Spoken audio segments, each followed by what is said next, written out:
Olá pessoal, estou aqui com vocês para mais uma das nossas aulas de física e hoje nós vamos falar aí da energia mecânica e suas modalidades. A energia cinética, que está vinculada ao movimento, e a energia potencial, que está vinculada ao posicionamento dos corpos. Vamos observar então um diagrama aí que mostra a relação entre essas energias. Nós temos aí então a energia mecânica, que será a soma das energias cinética e energia potencial, ou seja, a cinética de movimento, potencial de posição. Já a potencial ela se divide em outras duas modalidades, que é a potencial de gravitação, ou seja, a potencial gravitacional e a potencial elástica. Observe então que nós vamos fazer aí a definição de todas essas modalidades e depois no final nós vamos fazer o somatório e compor aí então a nossa energia mecânica. Vamos observar então a definição de energia cinética. Nós temos aí então um corpo sobre um plano horizontal, inicialmente parado, portanto velocidade inicial zero, e a resultante das forças então aplicadas a esse corpo nos dá um deslocamento horizontal, né? E ao final desse deslocamento horizontal ele assume uma velocidade final que eu vou chamar de V. Essa força então realiza um trabalho, e a energia que mede essa capacidade de realizar esse trabalho nós chamamos de energia cinética. Perceba então que essa energia cinética vai ser dada pelo produto da força resultante aplicada a este corpo, pelo seu deslocamento e pelo cosseno de θ. Nesse caso, θ é igual a zero, porque a força e o nosso deslocamento têm a mesma direção e o mesmo sentido. Percebam ainda que a força resultante é dada pelo produto da massa pela aceleração adquirida pelo corpo. Então, juntando essas equações, nós poderíamos dizer que a energia cinética é dada pelo produto da massa, pela aceleração do corpo e ainda pelo módulo do seu deslocamento. Esse deslocamento e essa aceleração estão relacionados na equaçãozinha de Torricelli. Então, pegando a equação de Torricelli, nós sabemos que a velocidade final elevada ao quadrado é igual à velocidade inicial ao quadrado mais o dobro da aceleração vezes o deslocamento. Uma vez que a nossa velocidade inicial é zero, nós podemos dizer então que a velocidade final ao quadrado é igual a 2 vezes a aceleração vezes o deslocamento, e já vou dividir essa equação membro a membro por 2 vezes a aceleração.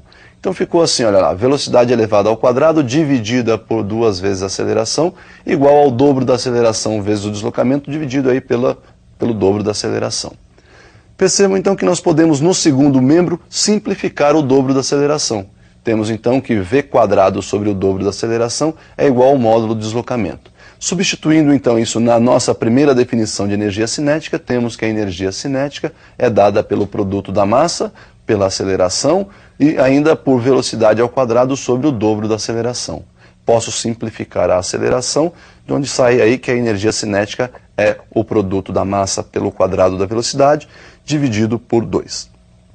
Então, como nós vimos, a energia cinética é diretamente proporcional ao quadrado da velocidade. E mesmo então que a velocidade seja negativa, como está elevada ao quadrado, nos dá um resultado positivo.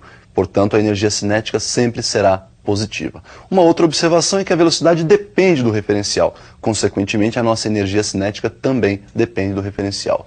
Observe o gráfico da energia cinética em função da velocidade.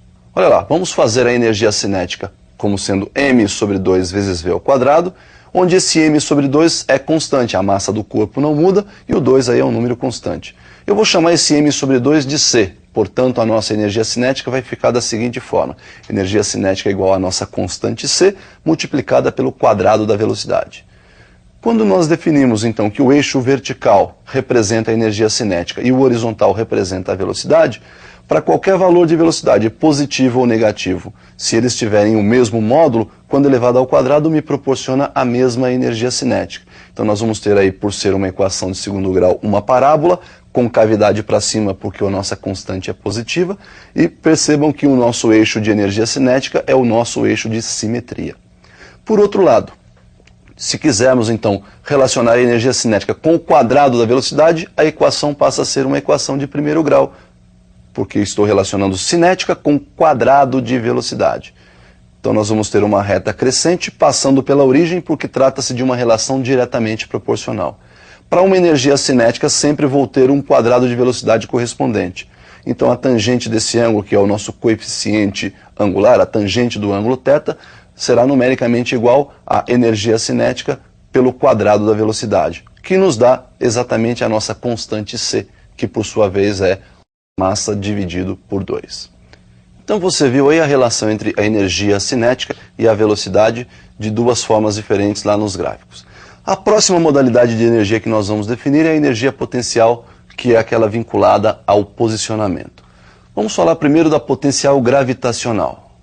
A energia potencial, então, é exatamente igual ao trabalho realizado pela força-peso, que está vinculada à posição do corpo em relação à altura que ele se encontra do nosso referencial. Então, energia potencial é igual ao produto da massa pela gravidade e pela altura. Ao contrário do trabalho, que só é realizado se o corpo está se deslocando, a energia potencial ela existe mesmo se o corpo estiver em repouso. Portanto, o sinal da energia potencial gravitacional agora está vinculado ao posicionamento do corpo em relação ao nível de referência. Se estiver acima do nível, energia potencial positiva. Abaixo do nível de referência, energia potencial negativa. E se estiver no nível de referência, a energia potencial é zero, pois a altura então será zero. Observe que a variação da energia potencial ela não depende do nível de referência. Deem uma olhada no visual onde nós vamos apresentar então uma variação de energia potencial. Eu tenho aí um corpo posicionado no ponto A e ele vai sofrer um deslocamento atingindo aí o ponto B. Observe então que nós temos aí do ponto A para o ponto B um desnível que eu chamei ΔH. Esse ΔH é a diferença entre as alturas HA e HB. A variação da energia potencial de A para B, então, seria a energia potencial de A, mg vezes HA, menos a energia potencial de B, mg HB.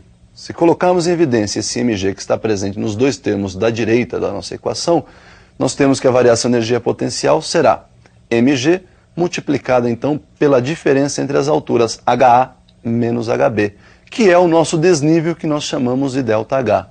Daí, então, percebam que a variação da energia potencial é dada pelo produto da massa, pela gravidade e pelo nosso desnível ΔH.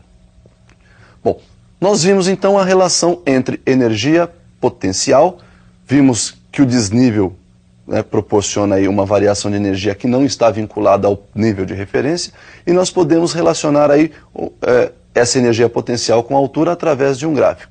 Observe como fica o gráfico então da energia relacionada à altura em que se encontra esse corpo. Então observem na relação gráfica, no eixo vertical nós temos a energia potencial, no eixo horizontal a altura. A reta passa pela origem dos eixos porque a relação é diretamente proporcional. Para uma energia potencial nós sempre temos uma correspondente altura e o coeficiente angular então dessa nossa reta nos proporciona calcular aí o peso do corpo. Observem que a tangente de θ será numericamente igual à energia potencial dividido pela altura h, onde nós então lembramos que a energia potencial é mgh, produto da massa, gravidade e altura, dividido por h. Simplificando então h em cima, h embaixo, nós temos que a tangente de θ é numericamente igual ao produto mg, e por sua vez esse mg aí é o próprio peso do corpo, daí então tangente de θ numericamente igual ao peso do corpo. Observe que quando nós falamos de energia potencial para um corpo extenso, a altura que nos interessa agora é tomada a partir do centro de gravidade desse corpo. Então observe na figura como seria tomada essa altura. Tem aí um corpo extenso, seu centro de gravidade está assinalado, e nós vamos, para calcular sua energia potencial, utilizar a sua massa, a gravidade local e a altura que vai do solo que nós adotamos como referencial até o centro de gravidade desse corpo. Então, pessoal, nós vimos aí a definição da energia potencial gravitacional. A outra modalidade de energia potencial é a energia potencial elástica. E nós vamos, antes de falar dessa energia, observar a lei de Hooke. Fiz para você um visual onde nós vamos definir essa lei. Bom, então a lei de Hooke pode ser entendida da seguinte forma, olha aí. Uma mola no seu comprimento natural está pendente aí do teto de uma sala, e você vai então aplicar uma força na sua extremidade livre, fazendo com que ela sofra uma deformação que nós vamos chamar de x, que é a diferença entre o comprimento final, após a deformação, menos o comprimento natural da mola. Quando você aplica essa força deformando a mola reage, tentando voltar ao seu comprimento natural. Esta força nós chamamos de força elástica. A força elástica, então, segundo Hooke, é dada pelo produto de K, constante rigidez da mola, pela deformação sofrida por essa mola, ΔL. Vamos chamar esse ΔL de x. Temos então que a nossa força elástica é dada pelo produto da nossa constante de rigidez K e a deformação x sofrida pela mola. Observe que a lei de Hooke é uma relação diretamente proporcional. Nós vamos fazer uma relação gráfica para essa lei e daí nós vamos tirar duas propriedades importantes, inclusive uma delas é a própria definição da energia potencial elástica. Perceba como fica o gráfico dessa nossa lei de Hooke. Então nós temos aí o gráfico que representa a força elástica em função da nossa deformação x, é uma reta passando pela origem dos eixos, por ser uma relação diretamente proporcional. Na vertical nós temos a força elástica Kx, correspondente à deformação x lá na horizontal. Perceba que a primeira propriedade, então, vem do coeficiente angular dessa nossa reta. A tangente do ângulo de inclinação da reta é numericamente igual ao cateto oposto, que é o nosso Kx, dividido pelo cateto adjacente, que é a própria deformação x. Kx dividido por x, posso simplificar x em cima, x embaixo, daí a nossa tangente ser numericamente igual à constante elástica ou à constante de rigidez K. A segunda propriedade é a própria definição da energia potencial elástica, uma vez que se você calcula essa área achurada que aparece no gráfico para a deformação x, ela mede o trabalho realizado pela força elástica. E esse trabalho é medido através da sua energia potencial elástica. A energia potencial elástica mede a capacidade que essa força elástica tem em realizar esse trabalho.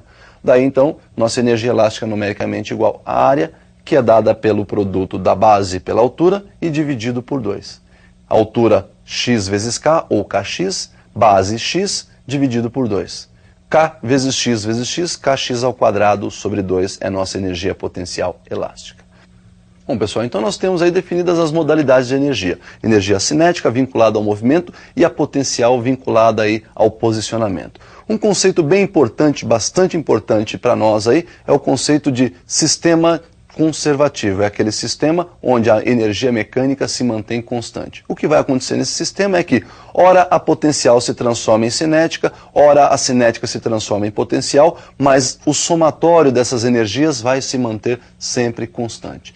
Bom, por hoje o que nós tínhamos para falar era só isso. Espero você no nosso próximo encontro, na nossa próxima aula.